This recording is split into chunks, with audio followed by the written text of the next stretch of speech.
Greetings, my fellow YouTubers. This is the Big D once more, and this time around I'm going to be doing a very special video. Since I've seen my top underrated horror movies vids been getting some pretty good reviews, most views than most of my other vids, except for my Child's Play ranking, I thought it would be fun to do another collect vid of mine. Now, whether you all know or not, I am a big fan of cartoons still, even though I'm almost in my 40s. But I'm going to tell you, I was an 80's kid. I was born and grew up in the 80's, and I got lots of these great tunes. Most of them are pretty underrated, though, but I'm going to show them off to y'all, okay? Here we go. First off is Beverly Hills Teens. Now, I got Volume 1 and Volume 2. Yeah, I got these from Amazon about 3 years ago with the help of a gift card I got from a dear sweet friend of mine. Anyway, this was from 1987. It was shown in syndication. It was produced by Deke. It's kind of like a pre-9021-esque type show. It features some really great characters I think your kids and even you will love, like Lark and Troy, Chester and Blaze, Tara, and Switchboard, Jet and Gig. Plus, it does. Oh yeah, and wait a minute. And there's Chanel and Radley. But there are some bad nuts in this, like, let's see, like Pierce and Buck. And, of course, the major nuisance, and that's Bianca and her chauffeur, Wilshire. Even so, I think this show is extremely underrated, but I do seem to have come to love this show, since I saw a few episodes on YouTube, not too many, though, but I really do love this show. It does have some good moments, though. Next is, now, I got this just right after Christmas last year, and this is The Biscuits. Now, this is a Hanna-Barbera show, and it came on the I Network. I'm sure you know what that network was. In 1983. Now, this is easily a very long-forgotten 80's tune, I'm sure of it. Now, to follow up in the success of their previous little career tunes like The Smurfs and The Shark Tales and Munchichis, which happened to premiere the same year this did in 1983. And of course, there will be another little career show to follow, and that being The Pawpaws, which was just more recently released on DVD earlier this year. Now, of course, this is manufactured on demand, so you'd have to get from the studio's shop page and, of course, Amazon. Now, this takes place in the swamp there lies Tiny Biscuit Castle, home of the Biscuits, the smallest dogs in the world. And their job is to shine up all the treasure of legendary kings. But however, far off in a nearby castle lies the cruel yet wasteful King Max and his jester Shecky, who along with his two bloodhounds go after the treasure. And the Biscuits also have a big foe with a wildcat named Scratch. Yeah. Bit underrated though, but the show's pretty good though. If you like the Smurfs or Shark Tales, I'd say give it a shot. You might like it. Next is Black Star. Now, this is the complete series set from the now-defunct BCI Eclipse.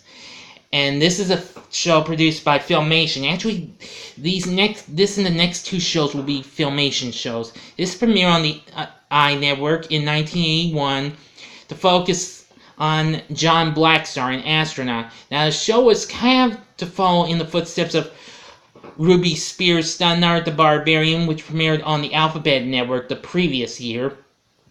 Now, again, this is about astronaut John Blackstar. He gets swept through a black hole while on a mission, and ends up crash landing and trapped on a planet called Sagar. There he is befriended by these little pink critters called the Trobbits. Well, according to producer Lou Scheimer, they are considered to be like hobbits from the Lord of the Rings, but they're pink, they live in a tree, and so thus they are tree hobbits, Trobbits. So he joins the Trobbits in their fight against the Overlord. That's the villain of the show. He ruled by the might of a weapon called the Power Star. It soon gets split into two swords. The Power Sword, which the Overlord wields, and the Star Sword, which Blackstar has. So along with the Trobbits and his allies, a dragon named Warlock, a big elf-like shapeshifter named Clone, and the sorceress Mara, they take on the Overlord and save Sagar. Very underrated show. This has never been seen again much. Now, this next show has, though, as it was recently seen on Lucan Communications Retro Television Network and its short-lived PBJ channel, and that show is Brave Star. Now, this was Filmation's last series from 1987. Now, it was showing syndication, and what I've shown you was the best of, which contained 5 episodes, as well as the Brave Star The Legend movie. Plus, I also have the BCI Eclipse releases. This is Volume 1, Volume 2. Now, Mill Creek did release a starter set with first 10 episodes, as well as a complete series set. I'm not sure if those are cheap nowadays, but hey, it's pretty cool. It takes place on the planet of New Texas, out in space, where the Mighty Marshal Brave Star, along with his big pard, here I'll show you, it's Mighty Marshal Brave Star, and his big pard, 3030, which is a horse on robot legs, but he can stand like an actual human. And there goes to take on the sinister Tex Hex, but he's not the only one alone. He does have other allies. Also, I'll show you again on the first set. There's Fuzz, who becomes his deputy. He's a little prairie dog critter. He's part of the prairie people. And this beautiful gal is Judge Joy Bean McBride, or JB for short, who is Brave Star's love interest. And of course, there goes to take on the sinister Tex Hex and his master Stampede. Also along is Brave Star's old friend and teacher, the Shaman. Very cool show, though. Been underrated, though, but it's cool. Now, here's another underrated tune. Now, y'all probably will hate me for showing this, and that is also from Filmation, Ghostbusters from 1986. Now, although the real Ghostbusters premiered the same year this did, there's Volume 1 and Volume 2. Now, this show kind of falls in the right behind the studio's 1975 live-action series, The Ghostbusters, but it focuses on the sons of the Ghostbusters, whose names are the same as their dads, Jake Kong and A. Spencer. And they team up with their dad's old primate companion, Tracy the Gorilla, to take on vicious. Well, I consider him vicious because his face turns red when he gets angry sometimes. A monster called Primeval. And he's got lots of creeps working with him. But the Ghostbusters also have reported Jessica Rae and Gypsy Gal Manwai, and of course the sexy Ghostbusters of the future, Futura, to work with them. And of course a little pink bat named Belfry. I really do like it. I usually watch the complete series of that every Halloween. I did last year. Now the next one is, well, it's not Factory Big because I don't have the complete series set of it, and that is Gem and the Holograms. Yeah, I got these. These are from Shout Factory. That's Season 1. Here's the second season and the third season. Now, if y'all might have known, this got a movie a few years back, but I never did see it, and I don't want to. It's nowhere close to as good as this show. This focuses on a girl named Jerica Benton, who she's living with her younger sister Kimber, and her two best friends Aja and Shauna. They run the Starlight Manor for foster kids, and apparently soon they become the biggest name in music, Gem and the Holograms. Jerica becomes Gem. With the help of these here Gemstar earrings, her dad leaves her, and she uses this with the power of this mysterious character called Synergy. and she uses it to create holograms and everything like that. Try not to fool everybody, including her boyfriend Rio, and of course their rival competitors, the Misfits, who, believe me, those girls are nothing but trouble. I'm serious. If you've never watched Gem and the Holograms, watch it. You won't be disappointed. The next show is Hero High from 1981. Now, this originally aired on the Kid Superpower with Shazam on the Peacock Network.